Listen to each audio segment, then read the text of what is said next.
সম্মানীয় আছেন আমাৰ প্ৰধানমন্ত্ৰী অধ্যক্ষ মহোদয় শিক্ষাগুলোসকল অভিভাৱকসকল আৰু এইখন গাঁৱৰ কৰ্মীসকল লগতে আমাৰ এইখন মাদ্ৰাছাৰ অতি মৰমৰ বাইদেউসকল সকলোৱে স্বাধীনতা দিৱসৰ আন্তৰিক শুভেচ্ছা জ্ঞাপন কৰিছোঁ।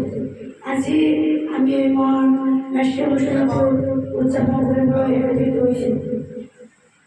আমি সকলোৰ বাবে এই সৌভাগ্য যে স্বাধীনতা দিৱস আমাৰ সকলো ভাৰতীয় নাগৰিকৰ বাবে আটাইতকৈ গুৰুত্বপূৰ্ণ দিন আৰু এতিয়াও চিৰদিনৰভাৱে উল্লেখ কৰা হৈছে।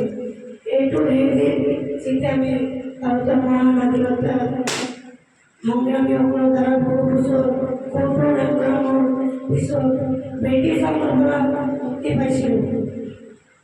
ভাৰতৰ স্বাধীনতাৰ পিছত আমি আমাৰ নিজৰ ভাৰতৰ স্বাধীনতাৰ পিছত ভাৰতৰ স্বাধীনতাৰ প্ৰথম দিনটো স্মৰণ কৰিবলৈ স্বাধীনতাৰ বাবে প্ৰাণ ত্যাগ কৰা মহান ব্যক্তিসকলক আমি প্ৰতি বছৰ 15 আগষ্ট তাৰিখে স্বাধীনতা দিৱস উদযাপন কৰোঁ।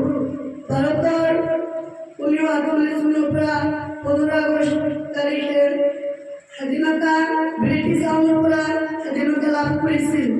স্বাধীনতাৰ পিছত আমি আমাৰ নিজৰ ৰাষ্ট্ৰ আমাৰ নিজৰ মাতৃভূমিৰ আমাৰ মৌলিক অধিকাৰ লাভ কৰিছোঁ। আমি সকলোৱে ভাৰতৰ নাগৰিক হিচাপে গৌৰৱ কৰা উচিত যে আমি এখন স্বাধীন ভাৰতৰ জন্ম লাভ কৰিছোঁ।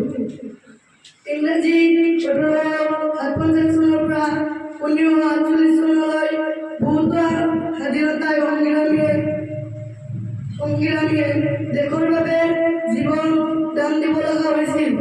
ব্ৰিটিছ বাহিনীৰ এজন সৈনিক মংগল ব্ৰাণ্ডে প্ৰথমে ভাৰত স্বাধীনতাৰ বাবে ব্ৰিটিছ বিৰুদ্ধে মাত মাতিছিল।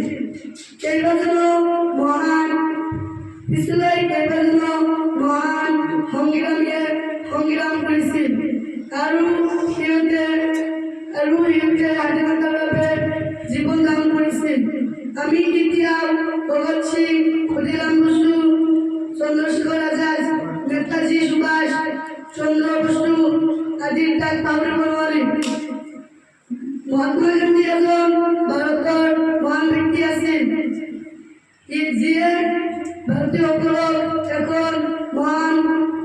এখন অহিংসাৰ ডাঙৰ পাঠ শিকাইছিল। এইখিনিতে মই মোৰ বক্তব্য সামৰণি মাৰিছোঁ। জয় হিন্দ, জয় অসম।